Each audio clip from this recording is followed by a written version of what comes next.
Salam, hörmətli izləyicilər. Backend API servislərinin testi ilə bağlı danışmışdıq və qeyd eləmişdik ki, servis testləri əsasən Postman vasitəsilə aparılır. Növbəti danışacağım mövzu isə biz testlərimizi necə etməliyik, nələrə diqqət etməliyik, nə vaxt bizim testlərimiz dan sayılır, nə vaxt bug task açılır, bu barədə danışmaq istəyirəm. Daha öncə qeyd elədim ki, backendin öz taskı olur və o servisi yazır, API servisi yazır və bu API servisi frontend öz tərəfində istifadə edir və biz həmən servisi test eləyirik. Məsəl üçün, bir dənə keçən dəfə də göstərmişdim. JobSearch saytına baxaq. Yenidən baxmağımız yaxşı olardı. Məsəl üçün, mən burada daxil oldum. Məsəl üçün, backend servisi yazıb və deyir ki, artıq frontend öz tərəfindən qoşub, sən oradan baxa bilərsən və yaxud da ki, Swagger ilə verə bilər bizə servisi. Hər halda, sanki bu sayt hələ production-a verilməyib, istifadəçilər tərəfindən istifadə olunur, hələ ki, ancaq biz görürük, sanki belə təsəvvür edin və biz daxil olmuşuq, buradan servisi əldə etməyə çalışırıq. Məsələn, bu servisi istəyirik ki, test edək. Bunu necə edəcəyik? Burada inspect eləsək, burada network deyilən yer var. Sağ klik eləyib inspect eləyəndə network'a daxil oluraq və bir dənə refresh eləsəm, mən burada bu listi gətirən servisi əldə etmək istəyirəm. Belə bu şəkildə gələndə mən görürəm ki, baxın, vacancies deyilən servis var. Burada fetch eləyəndə bu servisi götürürəm. Bu servis bizim bu listimizi gətirən servisdir. Və bu servisdən biz nələri görürük? Burada bir JSON formatında bir response qayıdıb və bunun içərisində müxtəlif datalar var ki, burada istifadə olunur. Biz məsələn bunu sağ klik eləyib, copy eləyib, copy bash eləsək və bu query şəklində biz bunu gətirib öz postmanımıza import eləyəcəyik və burada daha rahat baxa biləcəyik. Ctrl V eləsəm və buradan bu import eləyəcək və send elədikdə burada qayıdan bütün response artıq postmanda qayıtmış olacaq və mən sanki bu dizaynı, burada olan şeyləri buradan izləyib, buradan test eləyəcəyəm. Baxacağım ki, burada qayıdanlar hər birinin içərisində data varmı və burada olan hər bir şey öz əksini tapırmı? Bizim servisləri test eləyək ki, əsas məsuliyyətimiz həm bizə qoyulan tələblər, backenddə qoyulan tələblərin yeni yetirilib, yetirilmədiyini test etmək və həmçinin də ki, qayıdan responsun, qayıdan cavabların düzgün olmağını yoxlamaqdır. Yəni, ola bilər ki, burada çoxlu datalar qayıtsın, amma düz olmaya da bilər. Biz həm düzlüyünü yoxlamalıyıq, həm də tələbə cavab verdiyini yoxlamalıyıq. Məsələn, belə bir cavab qayıdır və mən bir buradan birinci baxacağım ki, mənim burada qayıdan API-im, endpoint-im düzdür, endpoint-a baxıram. Bəzən olur ki, məsəl üçün, ola bilər ki, indi bu mən production-dan bunu götürdüm, yəni real site-dan götürdüm. Ola bilər, biz buradan götürmüşük URL-i, amma URL-də məsələn, ola bilər səhvlik olur və yaxud da ki, uyğunsuzluq olur. Yəni, hansı ki, bunu frontend öz tərəfində istifadə edəcək və yaxud da ki, base URL hələ əlavə olunmamış ola bilər DevOps tərəfdən. Bu şeylərə diqqət eləmək lazımdır. Amma düz oldusa, okeydir. Yəni, endpoint bu hissədir, base URL-dən sonrasıdır və mən buradan vakansiyaları görürəm. Və adətən mənə lazım olur ki, tokenlə daxil olum. Adətən biz backend servislərində token görürük, yəni authentication görürük, authorization görürük. O nə üçündür? Mən bilməliyəm ki, bu qayıdan cavab avtorizasiya ilə qayıdır. Yəni, mənim ona hüququm var ki, onu görüm. Bəlkə sizin hüququnuz yoxdur. Yəni, kənar adamlar da bunu görə bilir. Əsasən, yəni, bank tətbiqlərində, bank servislərində hamısında authorization olur ki, yəni kənardan kimsə götürüb bunu istifadə edəndə token onun logini yoxdursa o istifadə edə bilməsin. Bu çox vacib bir şeylərdir. Məsələn, bunu test edəndə mən bir dəfə authorizationdan, bir dəfə də authorizationsız yoxlayıram ki, görüm qayıdan cavab 401 alırmı? Yəni tokensiz olanda 401 alırmı? 401 yəni unauthorizeddir. Yəni adam hələ ki login olmayıb. Bunu yoxlamalıyam. Yanlış token qoyun yoxlayın və düzgün token qoyun sonra yoxlayın. Görün cavab nə qayıdır. Əgər orada loginlə daxil olunan bir servisdirsə. Və daha sonra headerə baxıram. Headerlərdə olan şeylərə baxmalıyam. Məsələn, bəzən dil fərqi ola bilir. Məsələn, 3 dil olanda tokende, headerlərdə accept language deyilən bir token əlavə olunur. Bunlar hamısı backend tərəfindən əlavə olunur. Biz onu test edəndə məsələn, accept language-i 3 dildə yazıb yoxlayırıq. Yəni, qayıdan cavab 3 dildə bizi təmin eləyirmi? Çünki belə bir şeylər olur ki, biz baxırıq ki, sayt 3 dildədir. Bunun hamısını qayıdan responsdan qayıdırsa, bu responsda az enru yazmaqla burada qayıdan cavab dəyişməlidir. Bunları yoxlayıram və daha sonra isə burada body yoxdur və içərisini yoxlayıram. İçərisində qayıdan cavabın JSON formatında olmağını baxıram. Doğrudan da JSON formatındadır. JSON formatı odur ki, baxın bu obyekt şəklində bu şəkildə qayıdıb və burada olan itemlar belə düzülüb.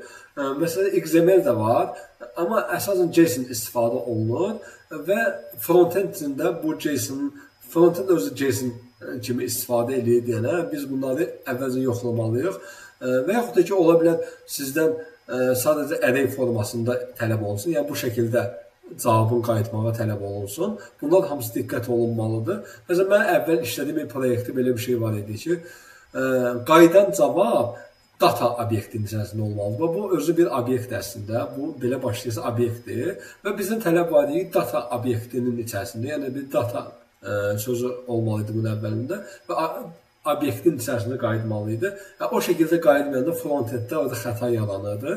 Ona diqqət etməli olurduq. Yəni, ona görə bu şeylərə diqqət olunur. Və qayıdan məsələn, hər birinin ID-sinin unique olmasını yoxlaya bilərsiniz və title-ını yoxlaya bilərsiniz ki, bu title buradakı title yerində title qayıdırmı?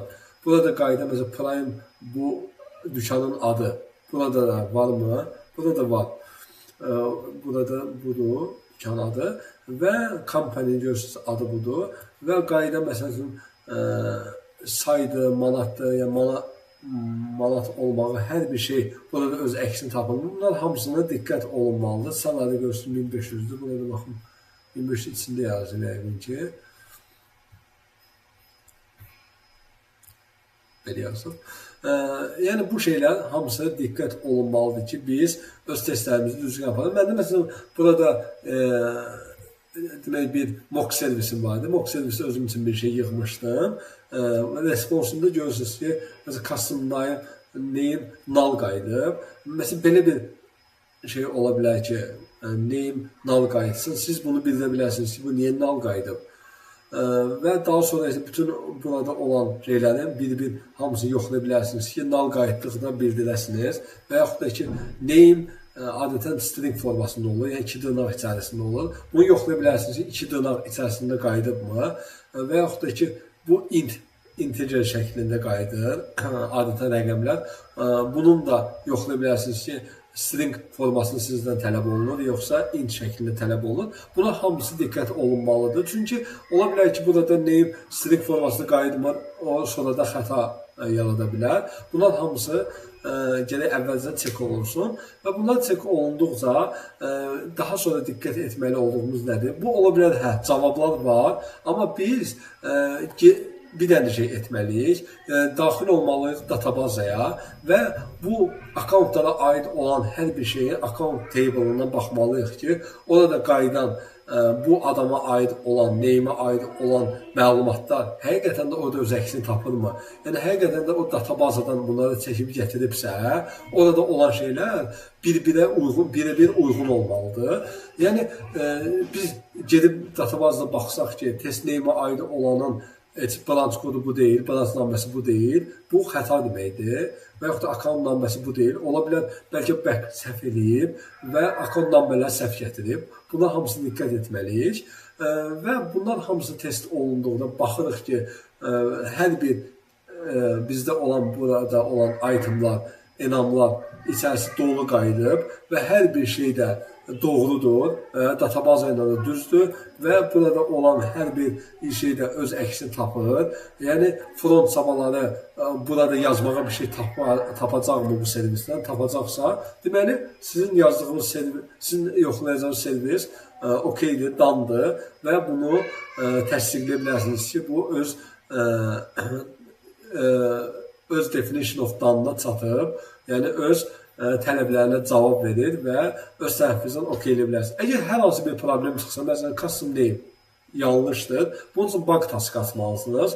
Bug taskı necə açırlar, o ilə bağlı növbəti mövzu danışacağım. Amma yəni bu bug belə olur, hər hansı bir data qayıtmır, lazım olan bir şey öz əksini tapmır və yaxud da ki, servisdə hər hansı bir xəta yaranır. Bunların hamısını bug taskı aça bilərik.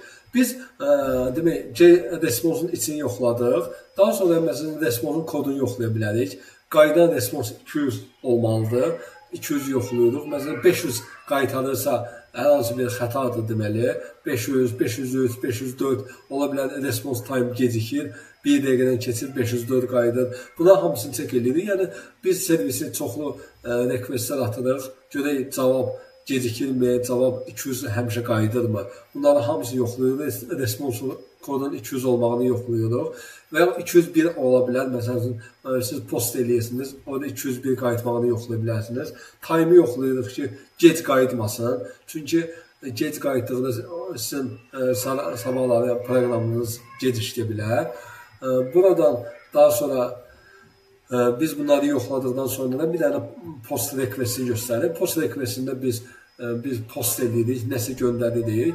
Send elədikdə bizim hər hansı bir body'miz demək databazaya insert olur. Databazaya insert olduqda biz databazaya daxil olub həmən şeyin orada öz əksini tapdığını görməliyik.